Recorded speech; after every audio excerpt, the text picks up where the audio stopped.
Mic آن کروا دیں.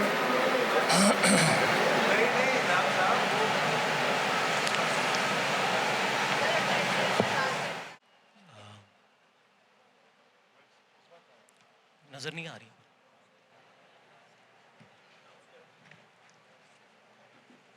خواتین و حضرات، عامر حسین صاحب کی پہلی اردو کتاب زندگی سے پہلے کی تقریب رونمائی میں میں آپ سب کو خوش آمدید کہتا ہوں.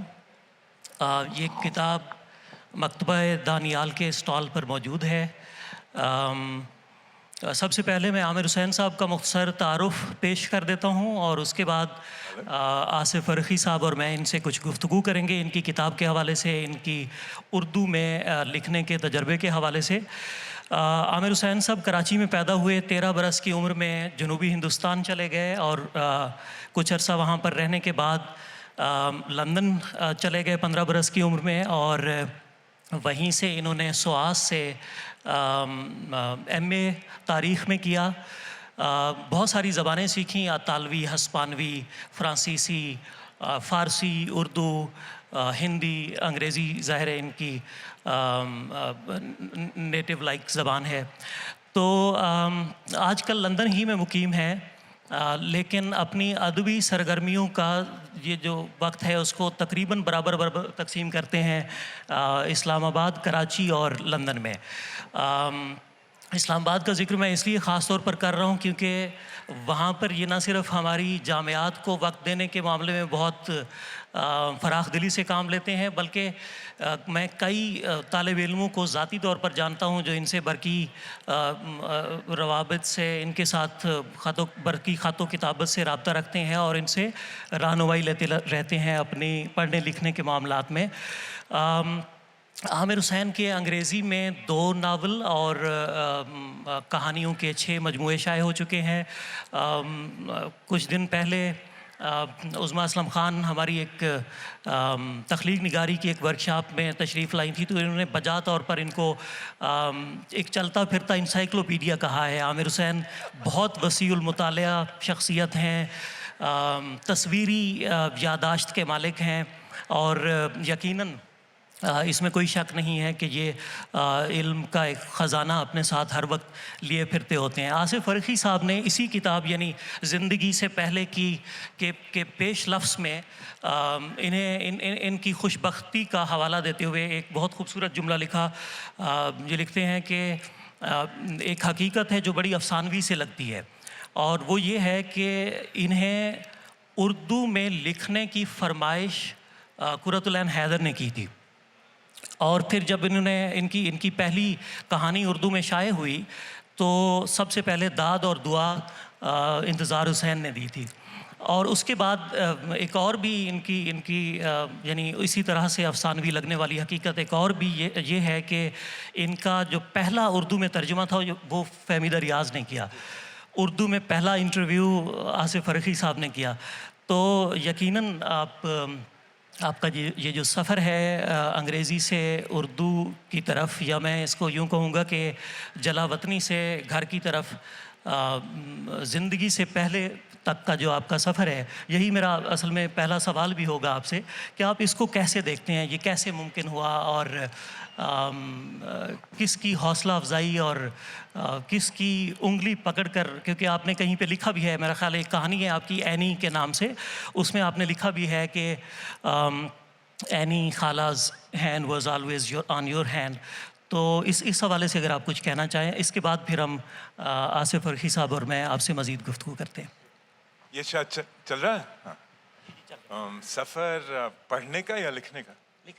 لکھنے کا سفر تو شروع ہوا ہے 8 سال ہوئے، شاید 9 سال ہوئے، اور کافی دنوں سے خواہش تو تھی کہ اردو میں لکھوں، مگر اس سے 1 سال پہلے ہی میں نے یہاں پہ لندن میں سارا سلیری کے ساتھ بیٹھا ہوا تھا KLF میں، اور اردو کی بات ہو رہی تھی. دونوں ہم لوگ کہہ رہے تھے کہ ہمیں اردو میں لکھنا ہے، مگر میں نے کہا کہ افسوس ہے کہ میں کبھی شاید لکھ نہیں پاؤں گا، وقت کم ہے. پھر ایک دن بس قلم اٹھایا اور لکھا. فاطمہ حسن آئی ہوئی تھی لندن، انہوں نے مجھے ایک کتاب دی جس میں ایک میں نے لفظ پڑھا افسانچہ، اور میں نے کہا چلو میں کوشش کروں ایک چھوٹی سی کہانی لکھ لوں. 1 کہانی سے 2 ہو گئیں. آصف کو تو میں سب کچھ دکھاتا ہوں، تو ان کو میں نے 2 کہانیاں بھیجیں، تو انہوں نے کہا چلو چنوتی، تمہیں 5 کہانیاں اسی طرح سے لکھنی ہوگی ایک ہی راوی کے نام سے. تو وہ لکھ ڈالی کتنے 6 ہفتے میں 5 ہفتے میں 5 ہفتے میں ساری لکھ ڈالی. پھر یہ لندن آئے بھی, ہم نے باتیں بھی کی, انہوں نے کچھ بدلا بھی نہیں ان کہانیوں میں. مجھے لگتا ہے کہ ایک آپ نے شاید کما کا اضافہ کیا تھا کہیں. اور اس کے بعد میں نے سوچا کہ لکھوں اور لکھوں. پھر 2 سال ہو گئے, ایک اور کہانی لکھی, بیچ میں 2 اور کتابیں بھی آ گئیں انگریزی میں. پھر آخر اس سال یعنی پچھلے سال 1 سال ہوا ٹانگ ٹوٹی ہوئی تھی, تو شاہبانوں نے جنہوں نے میری انگریزی کی کتاب حامد سے یہاں پہ چھاپی تھی, انہوں نے کہا بچوں کے لیے 2 کہانیاں لکھو. میں نے کہا میں بچوں کے لیے نہ انگریزی میں لکھتا ہوں نہ اردو میں لکھتا ہوں, کیا لکھوا رہی ہیں آپ؟ تو کہنے لگی نہیں نہیں, تم بچوں کے بارے میں لکھو, بچوں کی طرح مت لکھو, بچوں کے بارے میں لکھو. تو 2-3 اس طرح سے کہانیاں ہو گئیں. اور پھر انہوں نے کہا چلو کتاب چھاپتے ہیں تمہاری اردو کہانیوں کی. تو میں نے دیکھی, میں نے کہا اتنی لمبی اتنی ساری تو ہے نہیں کہ پوری کتاب چھاپوں. تو انہوں نے کہا کچھ ترجمے بھی شامل کر دیتے ہیں. آصف کی بھی 2-3 تھے. فہمیدہ ریاض کا بہت خوبصورت تھا, چھوٹی چھوٹی کہانیاں, جو میری ایک پرانی کہانی تھی لٹل ٹیلز, اس کا ترجمہ. وہ کہانی میں نے ان کو دے دی تھی. میں نے کہا یہ تو آپ کی ہو گئی, یہ میری ہے نہیں اب, مگر اسے کہیں تو شامل کرنا تھا کہانی کو. اس طرح سے پھر شاہبانوں نے 2-3 اور ترجمے کیے. تو آدھی کتاب میری کہانیوں کی, اردو کی کہانیوں کی ہے, اور آدھی کتاب میں ترجمے شامل ہیں جو دوستوں نے کیے اور چاہنے والوں نے کیے. تو اسی طرح سے ہوا. مگر اب کچھ ایسا ہوا ہے کہ دل چاہتا ہے کہ اردو میں لکھوں. اب سب لوگ مانگتے رہتے ہیں اردو کی کہانیاں, تو اب دیکھتے ہیں شاید اور بھی آئیں. ایک گزارش ان سے کل میں نے یہ کی تھی کہ اسلام آباد کے حوالے سے بھی ایک کہانی اب آپ کو لکھنی چاہیے. کیونکہ ایک ہے, حالانکہ میں نے وہ انگریزی میں لکھی تھی, اس کا ترجمہ شامل ہے اس کتاب میں, اس کا نام ہے جیل. مگر آپ شاید پہچانے نہیں ہیں اسلام آباد کو, آپ پھر سے پڑھیے, آپ کو پتہ چل جائے گا. صحیح ہے. آصف فرخی صاحب, آپ کا عامر صاحب سے پہلا تعارف کیسے ہوا؟ ان کے کام سے پہلا تعارف کیسے ہوا؟ پھر آپ نے ان کا ترجمہ ان کے کام کا کرنے کا فیصلہ کیسے کیا؟ اگر آپ کچھ اس بارے میں. نہیں, مگر میں اس سے پہلے تو شہروں کی بات صاف کرنا چاہتا ہوں. آپ نے یہ اپنی زندگی جن شہروں میں گزارتے ہیں, آپ نے کہا اسلام آباد, لندن اور کراچی. تو میں تو کہنا چاہوں گا کراچی, لندن اور اسلام آباد, اس لیے کہ یہ لندن میں بھی رہتے ہیں, تو یہ شاید دن میں لندن میں ہوتے ہیں, رات کو یہ کراچی میں سو جاتے ہیں اور خواب کراچی کے بارے میں دیکھتے ہیں. نہیں, رات کو کراچی میں سو جاتا ہوں, مگر اللہ صبح جاگ کے آپ لوگ مجھے خط لکھنا شروع کرتے ہیں جو میرے ہاں کے 4 اور 5 بجے ہوتے ہیں. تو میں کام 6 شہر بجے شروع بدلتے کرتا رہتے ہیں, ہاں. اور کراچی ان کا پیچھا نہیں چھوڑتا. مجھے ان کا حوالہ سب سے پہلے ملا فہمیدہ ریاض کے ذریعے. فہمیدہ ریاض واپس آئیں اور مجھے انہوں نے ایک کتاب دی جو میں نے ابھی تک سنبھال کے رکھی, جس پہ عامر کے دستخط تھے. انہوں نے فہمیدہ کو کتاب دی تھی. فہمیدہ نے مجھ سے کہا یہ لے جاؤ, ہاتھ میں اس کو دی تھی وہ پڑھو. کتاب, ان کے ہاتھ میں دی تھی وہ کتاب. تو وہ کتاب بہرحال محفوظ ہے. آپ نے بڑے خوبصورت الفاظ میں فہمیدہ کا ذکر اس پہ نوٹ پہ کیا تھا. میں نے اس کتاب کو پڑھنا شروع کیا. اس سے پہلے میں آپ کی تحریریں نہیں جانتا تھا. اس کے کتاب کے پڑھنے کے بعد جب آپ کراچی آئے, تو آپ سے کراچی میں, لندن میں اور اسلام آباد میں بھی, لاہور میں بھی ملاقات ہوئی, برلن, یعنی کئی شہروں میں. لیکن یہ اندازہ ہوا کہ آپ اردو میں چاہے نہ لکھیں, لیکن اردو افسانے سے آپ بہت زیادہ واقف ہیں. بعض ایسے پہلوؤں سے واقف ہیں جن کو ہمارے نقاد یا افسانہ نگار آج زیادہ اہمیت نہیں دیتے. بعض لکھنے والے ہیں جن پر آپ نے خاصی توجہ دی ہے. آپ نے کچھ کہانیوں کے بارے میں بات کی, تو مجھے بار بار احساس ہوتا تھا کہ آپ اردو کہانیوں میں جو الفاظ کا تسلسل ہے اس پر خاص توجہ اور دھیان دیتے ہیں. تو یہ جی چاہا کہ آپ کی تحریر کو اردو میں پڑھا جائے. پھر قرۃ العین حیدر نے تو آپ سے کہا میاں تم اردو میں کیوں نہیں لکھتے. تو یہ ساری باتیں ہیں جن کی وجہ سے یہ تعارف شیراز صاحب ہوا. بہت شکریہ سر. عامر صاحب, آپ کچھ کہنا چاہ رہے تھے؟ نہیں, ٹھیک ہے. اچھا, تو میں ایک بات اور کہہ دوں. ان کی کہانیاں کچھ انگریزی میں پڑھیں, میرا بہت پسند آئیں. ایک کہانی کا ترجمہ کرنے کی کوشش کی اور ایک صفحے کے بعد چھوڑ دیا, کیونکہ وہ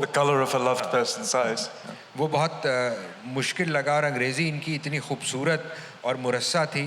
لیکن ایک کہانی نے میرے پاؤں پکڑ لیے جسے کہتے ہیں. وہ کہانی کریمہ ہے, اور وہ شاید عامر حسین کی سب سے زیادہ دل خراش کہانی ہے.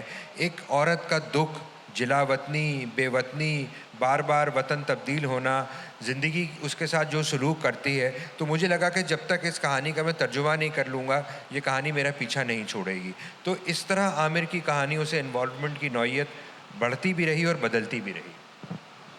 عامر صاحب میں آپ سے کسی کردار آئی تھنک آپ ایک انٹرویو میں یا شاید پیش لفظ میں کہیں پہ آپ نے لکھا ہے کردار کے حوالے سے کہ آپ اس کے کرب کے گواہ ہیں. مجھے یہ لگتا ہے کہ شمس خانم ہو، زہرہ ہو، کریمہ ہو، سارہ ہو، مایا ہو، آپ کے یہ جتنے بھی کردار ہیں جو درد کی شدت اپنے ساتھ لیے پھرتے ہیں، آپ ان سب کے نہ صرف کرب کے گواہ ہیں بلکہ نوح خواں بھی ہیں. میں آپ سے یہ پوچھنا چاہوں گا کہ جب آپ لکھ رہے ہوتے ہیں، کیونکہ آپ کی افسانے کی بنت جو ہے وہ نرم بھی ہے، تو مجھے ایسے لگتا ہے کہ جب ہم ان کہانیوں کو پڑھتے ہیں تو وہ شدت کچھ تھوڑی بہت کم ہو جاتی ہے اس کا اظہار ہو جانے کے بعد. تو لکھتے ہوئے، لکھنے کے عمل میں کیا آپ وہ کرب محسوس اسی لیے مجھے کرتے ہیں؟ افسانہ لکھنا بہت مشکل لگتا ہے، کیونکہ جب تک وہ کرب حد سے نہیں بڑھتا تو میں لکھتا نہیں ہوں. یا پھر میں اس وقت لکھتا ہوں جب کوئی مجھ پہ زور ڈالتا ہے لکھنے کا، مگر پھر وہ جمی ہوئی چیزیں آ جاتی ہیں کہانی میں. ایڈٹ کرتے وقت میرے خیال سے کچھ سکون سا محسوس ہوتا ہے، پھر ٹھنڈک پہنچ جاتی ہے دل کو. مگر لکھتے وقت تو کافی مشکل لگتا ہے ہمیشہ، بہت زیادہ میں مبتلا ہو جاتا ہوں ان کرداروں کے احساسات میں. یہ تو ہے، مگر میرے خیال سے وقت کے ساتھ ساتھ عادت سی ہو جاتی ہے کہ کبھی ہنس رہے ہیں کبھی رو رہے ہیں بس. آپ کی بہت ساری کہانیاں تعلق کے حوالے سے ہیں، تعلق داری کے حوالے جی. سے ہیں. ہنس کا استعارہ اور اصل کردار آپ کی 3-4 کہانیوں میں آتے ہیں، جی. جس سے مجھے عباس تابش کا وہ شعر بھی یاد آتا ہے کہ ہم ہیں سوکھے ہوئے تالاب پہ بیٹھے ہوئے ہنس جو تعلق کو نبھاتے ہوئے مر جاتے جی. ہیں. میں آپ سے یہ پوچھنا چاہوں گا کہ تعلق داری کا جو شعور آپ قاری کو دیتے ہیں وہ شعوری ہوتا ہے؟ کس کو استعارے؟ ریلیشن شپ. جی جی. ہاں. دیکھیے ہنس کی تو بات یہ ہے کہ جو میں نے مایا اور ہنس میں کہا ہے وہ سچ ہے کہ ہمارے گھر کے پاس ایک تالاب ہے ریجنس پارک، وہاں پہ میں اپنے دوست کے ساتھ گھوما کرتا تھا. وہ ایک ہنس پہ عاشق ہو گئیں، پھر ایک رات کو ایک شام کو بہت سردی تھی، برف جمی ہوئی تھی، تو اس پہ وہ چلنے کی کوشش کر رہی تھیں ہنس کو کھلانے کے لیے. میں بار بار اس جھیل پہ جاتا ہوں اور ہنسوں کی تصویریں لیتا ہوں. پھر اسی وجہ سے جب میں کوئی دیو مالائی کہانی یا کوئی تمثیل پڑھتا تھا، خاص طور سے بدھسٹ کے ہاں ہوتی ہیں، یہاں پہ راجا رسالو میں بہت سی ہنسوں کی کہانیاں، تو وہ مجھے متاثر کرتی تھیں، کافی اثر ہوتا تھا ان کا. تو وہ پھر میں نے لے کے یا تو وہ کہانیاں پھر سے سنائی ہیں الگ زاویے سے، یا پھر اپنی لمبی کہانیوں میں شامل کر دیں وہ کہانیاں. مگر وہ ہنس مجھے جانور خوبصورت بہت لگتا ہے، اور میرے گھر کے پاس جو تالاب ہے اس میں ایک آ کے میرے ساتھ کھیلا کرتا ہے. وہ کبھی کبھی ہی پریٹینڈس ٹو بی ڈیڈ، جب اور کوئی لوگ آتے ہیں اس کے پاس تو مردہ بن جاتا ہے. میں آتا ہوں تو ناچنا شروع کرتا ہے اور پھر تیرنا شروع کرتا ہے. مجھے پتہ نہیں کہاں کہاں تک لے جاتا ہے. ابھی 8-9 مہینے سے میں اس کے ساتھ مل نہیں سکا ہوں، 10 مہینے سے، کیونکہ ٹانگ ٹوٹی تھی تو میں پارک جاتا نہیں تھا. ابھی جب گیا، میں مئی یا جون کے مہینے میں گیا تو وہ تھا نہیں وہاں پہ، یا پہچانا نہیں مجھے. تو یہاں حقیقت بھی ہے، استعارہ بھی ہے، مگر استعارہ اسی طرح ہوتا ہے کہ حقیقت بھی ہوتا ہے. پھر کیونکہ مجھے یہ لگتا ہے کہ مایا کے آخر میں جب وہ ریشم کو پکار رہی ہوتی ہے، جی. تو وہ صرف ریشم کو پکار رہی ہوتی ہے یا راوی کو؟ نہیں، وہ راوی کو پکار رہی ہے، راوی کو پکار رہی ہے. ریشم ہنس کا نام ہے اس کہانی کے اندر. وہ ٹوٹی ہوئی چیزیں ہیں نا، ان کا رشتہ بھی ٹوٹ گیا. ہنس کو بھی اس طرح سے وہ دیکھتی ہے کہ اس کا پر شاید ٹوٹ گیا تھا کسی وقت. پھر اپنے شاید دوست کو بھی سمجھتی ہے کہ کسی طرح سے شاید ٹوٹ گیا ہوگا، کیونکہ اس کو چھوڑ کے چلی گئی ایک طرح سے. تو یہ سب چیزیں ساتھ آ جاتی ہیں. مگر یہ لکھتے وقت تو لاشعوری طور پہ یہ ساری چیزیں ہوتی ہیں نا، ہم سوچ کے تھوڑی لکھتے ہیں کہ یہ دکھانا ہے کہ we don't want to explain something too strongly. تو آ جاتی ہیں باتیں. تو اس کی آواز کی باز گشت آئی، جو کچھ زندگی میں ہوا تھا یہ کہانی حقیقی ہے، تو اس کو نچوڑ کر کہانی میں ڈالنا مجھے یہی صحیح لگا کہ اس طرح سے راوی اس کی آواز سنے اور اس کو بیان کرے کہ یہ اس طرح کے نیم خواب ہے. he's dreaming, he's partly dreaming.